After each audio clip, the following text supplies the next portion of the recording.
रहमान डकैत की दी हुई मौत बड़ी कसाईनुमा होती है। क्या सच में योगी आदित्यनाथ ने पास की थी धुरंधर मूवी की स्क्रिप्ट?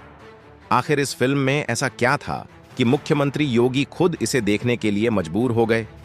कौन सा सीन योगी आदित्यनाथ को सबसे ज्यादा पसंद आया? क्यों उन्होंने रहमान डकैत की खुलकर तारीफ की? और आखिर क्यों पाकिस्तान को धुरंधर से इतनी मिर्ची लग रही है? क्या कहा है पाकिस्तानियों ने? चलिए जानते हैं। लेकिन वीडियो शुरू करने से पहले वीडियो को लाइक और चैनल को सब्सक्राइब जरूर कर लें। 5 दिसंबर को एक ऐसी फिल्म रिलीज हुई है जिसकी चर्चा सोशल मीडिया पर जोर शोर से हो रही है। हर कोई बस एक ही नाम का जाप कर रहा है, धुरंधर धुरंधर और सिर्फ धुरंधर। शुरुआत में भले ही फिल्म ने कोई बहुत बड़ा कमाल ना दिखाया हो, लेकिन अब यह लोगों के दिल और दिमाग पर ऐसा नशा चढ़ा चुकी है कि उतरने का नाम ही नहीं ले रहा। आदित्य धर का दमदार डायरेक्शन फिल्म में 4 चांद लगा देता है, लेकिन अगर बात करें फिल्म की असली जान की, तो वह है इसकी कास्ट लीड रोल में है अपने ढांसू एक्टर रणवीर सिंह, जिन्होंने इस रियल बेस्ड कहानी में रियल किरदार कीरत सिंह रंगी को जिस अंदाज में निभाया है वह काबिले तारीफ है। हमजा बनकर पाकिस्तान में घुसकर जो जहर उन्होंने घोला है उसने तो हर तरफ धमाल मचा दिया है। लेकिन जितनी तालियां रणवीर सिंह ने बटोरी हैं, उतनी ही सुर्खियों में हैं अक्षय खन्ना, जिन्होंने 50 साल की उम्र में ऐसी जबरदस्त अदाकारी कर दिखाई कि बॉलीवुड को भी अब उन्हें साइडलाइन करने पर अफसोस हो रहा है। रहमान डकैतन के किरदार में अक्षय खन्ना ने फैंस के दिलों में अपनी एक अलग ही जगह बना ली है। इनके अलावा फिल्म में असारा अर्जुन, अर्जुन रामपाल और संजय दत्त खां जैसे सितारों ने अपनी मौजूदगी से फिल्म को और भी रोशन कर दिया है।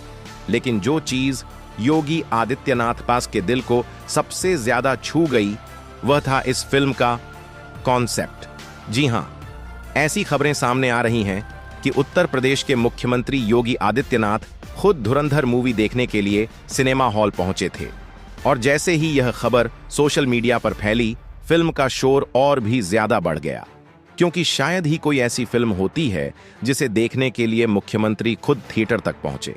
लेकिन धुरंधर के लिए योगी आदित्यनाथ ने न सिर्फ अपने व्यस्त शेड्यूल से समय निकाला, बल्कि पूरी फिल्म का एक एक सीन बेहद ध्यान से देखा। फिल्म की अच्छाइयों के साथ साथ उसकी बुराइयों को भी उन्होंने नोट किया। अब हर किसी के मन में यह सवाल उठने लगा कि आखिर धुरंधर में ऐसा क्या था जो योगी आदित्यनाथ को भीतर तक झकझोर गया? क्यों उन्होंने अपने व्यस्त कार्यक्रम से खास तौर पर फिल्म के लिए वक्त निकाला? तो इसका जवाब है फिल्म में दिखाई गई गरीबी, नफरत, तेजी से फैलता क्राइम और भ्रष्टाचार। यही वो मुद्दे थे जिन्होंने योगी आदित्यनाथ का ध्यान अपनी ओर खींचा, क्योंकि योगी आदित्यनाथ न तो समाज में अपराध चाहते हैं और न ही भ्रष्टाचार की वो दीमक जो सिस्टम और देश को अंदर से खोखला कर दे। उन्हें बताया गया कि धुरंधर सिर्फ एक फिल्म नहीं, बल्कि सिस्टम की कमजोरियों और समाज की कड़वी सच्चाइयों को उजागर करने वाला आईना है। यह दिखाता है कि अगर समय रहते सिस्टम ना संभला तो हालात किस दिशा में जा सकते हैं। इसी सोच के चलते योगी आदित्यनाथ ने धुरंधर देखने का फैसला लिया और अपने काम से कुछ समय निकालकर एक स्पेशल स्क्रीनिंग वॉच में पहुंचे। थिएटर में कड़ी सुरक्षा थी, चारों ओर सिक्योरिटी गार्ड्स मौजूद थे। जैसे ही योगी आदित्यनाथ ने थिएटर में कदम रखा, पूरा माहौल अचानक शांत हो गया और फिर खुशी की लहर दौड़ पड़ी। लोग हैरानी से उन्हें देखने लगे और जेब से मोबाइल निकालकर इस पल को कैमरे में कैद करने लगे। थिएटर स्टाफ के चेहरों पर भी एक अलग ही सुकून भरी मुस्कान थी, मानो आज उन्हें अपनी मेहनत की सबसे बड़ी पहचान मिल गई हो। यह नजारा योगी आदित्यनाथ को भी भावुक कर गया। उन्होंने हल्के से सिर झुकाया, मुस्कुराए और नम्रता से लोगों का अभिवादन किया। फिर बेहद सादे शब्दों में बोले, मैं आज यहाँ एक साधारण दर्शक बनकर फिल्म देखने आया हूँ।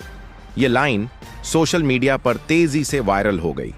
जैसे ही फिल्म शुरू हुई, योगी आदित्यनाथ पूरी एकाग्रता के साथ अपनी कुर्सी संभालकर बैठ गए। फिल्म में नफरत, अपराध और सिस्टम करप्शन के दृश्य उन्हें अंदर तक झकझोरते चले गए। एक देश की असली कमजोरियां पर्दे पर साफ साफ दिखाई दे रही थीं। रहमान डकैत को गलत रास्ते पर जाते देख योगी आदित्यनाथ ने कहा, अगर समाज समय रहते ऐसे बच्चों को संभाल ले तो न रहमान पैदा होंगे और न ही गैंग्स पनप पाएंगी। यह सारी बातें बाद में खुद मेकर्स ने मीडिया तक पहुंचाईं। योगी आदित्यनाथ के कहे गए हर एक अल्फाज को खुले शब्दों में मीडिया के सामने रखा गया। फिल्म खत्म होने के बाद कई चीजें ऐसी थीं जो योगी आदित्यनाथ के दिल को गहराई से छू गईं। सबसे पहली बात, रहमान डकैत का गरीबों के लिए किया गया काम। फिल्म में दिखाया गया है कि कैसे रहमान गरीबों के लिए कई प्रोजेक्ट्स चलाता है, खाने से लेकर जरूरत की चीजें तक पहुंचाता है। इस पर योगी आदित्यनाथ ने कहा, रहमान ने भले ही रास्ता गलत चुना हो, लेकिन कुछ जगहों पर उसके भीतर इंसानियत भी जिंदा दिखाई दी। योगी आदित्यनाथ ने फिल्म की जमकर तारीफ करते हुए कहा कि धुरंधर में कहीं भी क्राइम को ग्लैमराइज नहीं किया गया है, बल्कि अपराध के पीछे छुपी मजबूरी, हालात और सिस्टम की विफलता को साफ साफ सामने रखने की कोशिश की गई है ताकि लोग सच्चाई समझ सकें। अंत में योगी आदित्यनाथ ने कहा, यह फिल्म हमें समझाती है कि चाहे हालात कितने ही मुश्किल क्यों न हो, गलत रास्ते पर चलना कभी भी किसी समस्या का समाधान नहीं होता। थिएटर से बाहर निकलते ही जब मीडिया रिपोर्टर्स ने योगी आदित्यनाथ से धुरंधर को लेकर सवाल किया तो उन्होंने हल्की सी मुस्कान के साथ कहा, यह फिल्म युवाओं को अपराध का रास्ता चुनने की बजाय सही अवसर और सही दिशा चुनने के लिए प्रेरित करती है। योगी आदित्यनाथ ने फिल्म मेकर्स के आइडिया की भी खुलकर तारीफ की। उन्होंने कहा, बेशक लोगों के लिए एंटरटेनमेंट जरूरी है, लेकिन उससे भी ज्यादा जरूरी है वह संदेश जो समाज को जागरूक कर सके। योगी आदित्यनाथ के ये शब्द सीधे लोगों के दिल को छू गए और जैसे ही यह खबर सोशल मीडिया पर आई, हर तरफ तहलका मच गया।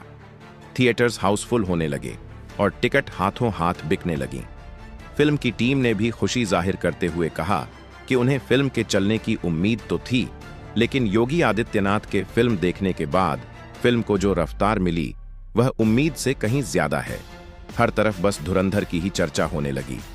जाते जाते जब एक पत्रकार ने योगी आदित्यनाथ से कोई संदेश देने को कहा तो उन्होंने न किसी की बुराई की और न ही किसी पर आरोप लगाया। बहुत सुकून भरे शब्दों में उन्होंने कहा, रहमान डकैत जैसे लोगों का बचपन अक्सर दर्द और हालातों से भरा होता है, लेकिन अगर उन्हें बचपन से ही सही दिशा और सही मार्गदर्शन मिले तो देश कई गुना तरक्की कर सकता है। आज हालात ये हैं कि देश के मुख्यमंत्री से लेकर आम जनता तक धुरंधर के कसीदे पढ़ रही है। लोग भर भर कर फिल्म की तारीफ कर रहे हैं और एक्सपर्ट्स के बीच तो तारीफों का सैलाब ही उमड़ पड़ा है। एक यूजर ने लिखा, ये मूवी एकदम ढांसू है, पूरी तरह पैसा वसूल। दूसरे यूजर ने धुरंधर को मस्ट वॉच बताते हुए लिखा, रणवीर सिंह का काम कमाल का है, हर इंडियन को यह फिल्म देखनी चाहिए। एक और यूजर ने लिखा, आदित्य धर ने इंडियन सीनरी और इमोशंस के साथ धमाल मचा दिया है। अक्षय खन्ना बिल्कुल अलग लेवल पर नजर आ रहे हैं और आर माधवन ने भी बेहतरीन काम किया है। किसी ने लिखा, पहले हाफ में भले ज्यादा एक्शन न हो, लेकिन सिर्फ डायलॉग्स से आदित्य धर ने स्क्रिप्ट को ग्रिपिंग बना दिया है। किसी ने अक्षय खन्ना के विलेन रोल के लिए अवार्ड की मांग कर दी, तो कोई फिल्म को पूरी तरह पैसा वसूल बता रहा है। एक तरफ जहां भारत में फिल्म की कहानी सुर्खियां बटोर रही है, वहीं पाकिस्तान में एक अलग ही खलबली मची हुई है। धुरंधर में जिस तरह न्यारी इलाके और पुलिस अफसर एसपी चौधरी असलम की इमेज दिखाई गई है, उससे पाकिस्तान को तगड़ी मिर्ची लग गई है। पाकिस्तान को डर है कि धुरंधर की वजह से इंटरनेशनल लेवल पर उसकी सच्चाई सामने आ सकती है और न्यारी इलाके को क्राइम के गढ़ के रूप में दुनिया देखने लगेगी। इसी धूमिल होती छवि को सुधारने के लिए पाकिस्तान ने एक बड़ा फैसला लिया है। बताया जा रहा है कि पाकिस्तान मेरी प्यारी नाम की एक नई फिल्म जल्द ही रिलीज करने वाला है, जिसमें न्यारी को एक अलग और साफ छवि में दिखाया जाएगा। यह फिल्म अगले महीने रिलीज हो सकती है। अब देखना यह होगा कि क्या यह फिल्म धुरंधर जितनी हिट हो पाती है या फिर पाकिस्तान की यह फिल्मी कोशिश दबी रह जाती है। धुरंधर के रिलीज होने के बाद पाकिस्तान के सिंध मंत्री शरद इनायत मेमन ने सोशल मीडिया प्लेटफॉर्म एक्स पर पोस्ट करते हुए लिखा था, न्यारी का असली चेहरा फिल्म में दिखाए गए रूप से बिल्कुल अलग है। धुरंधर में सिर्फ नेगेटिव पॉइंट्स दिखाए गए हैं, जबकि न्यारी शांति, प्रतिभा और पाकिस्तान के लिए गर्व का प्रतीक है। मेमन ने आगे कहा कि हमारी फिल्म असली न्यारी की कहानी बताएगी। पाकिस्तान सिर्फ फिल्मों से ही नहीं, बल्कि बयानों के जरिए भी अपनी छवि सुधारने की कोशिश कर रहा है। इसी बीच पाकिस्तान से एक और क्लिप सामने आई जो सोशल मीडिया पर तेजी से वायरल हो रही है। इस क्लिप में पाकिस्तान के 2 सीनियर पत्रकार आमने सामने बैठे धुरंधर पर चर्चा करते दिख रहे हैं। दोनों खुले शब्दों में कहते हैं कि धुरंधर की स्क्रिप्ट खुद योगी आदित्यनाथ ने लिखवाई है और उसे अप्रूव भी किया है। इनमें से एक हैं पंजाब यूनियन ऑफ जर्नलिस्ट के प्रेसिडेंट नईम हनीफ और दूसरे हैं पूर्व एंकर मुबाशिर लुकमान। यह क्लिप 11 दिसंबर की रात करीब 8:30 बजे सोनम महाजन नाम के अकाउंट से पोस्ट की गई थी। क्लिप में नईम हनीफ कहते हैं, हमने सोशल मीडिया पर जंग लड़ी, प्रिंट मीडिया में भी लड़ाई लड़ी, लेकिन फिल्मों में जो प्रोपेगेंडा फैल रहा है उसका जवाब क्यों नहीं दे पा रहे। इसके बाद वह कहते हैं, मेरी जानकारी के मुताबिक धुरंधर की स्क्रिप्ट खुद योगी आदित्यनाथ ने लिखवाई है। यह सुनते ही मुबाशिर लुकमान हंसते हुए कहते हैं, तभी तो कोई सीन काट नहीं पाया और फिल्म 3.5 घंटे की बन गई। इस क्लिप के सामने आते ही लोगों ने दोनों को जमकर ट्रोल किया। फिल्म की कमाई की बात करें तो धुरंधर ने ओपनिंग डे पर 28 करोड़ रुपए का कारोबार किया। पहले हफ्ते में फिल्म ने 207 करोड़ से ज्यादा कमा लिए। दूसरे हफ्ते में भी फिल्म की रफ्तार थमी नहीं। 9वें दिन 53 करोड़ की कमाई और 10वें दिन भी धुआंधार कलेक्शन। दूसरे रविवार को धुरंधर ने करीब 58 करोड़ रुपये का कलेक्शन किया, जो पुष्पा 2, बाहुबली 2 और कई बड़ी फिल्मों से भी ज्यादा है। अब भी फिल्म नोट छापने में लगी हुई है और पूरी तरह से ब्लॉकबस्टर की तरफ बढ़ रही है। अगर आपने भी धुरंधर मूवी देखी है तो कमेंट में जरूर बताइए आपको कैसी लगी।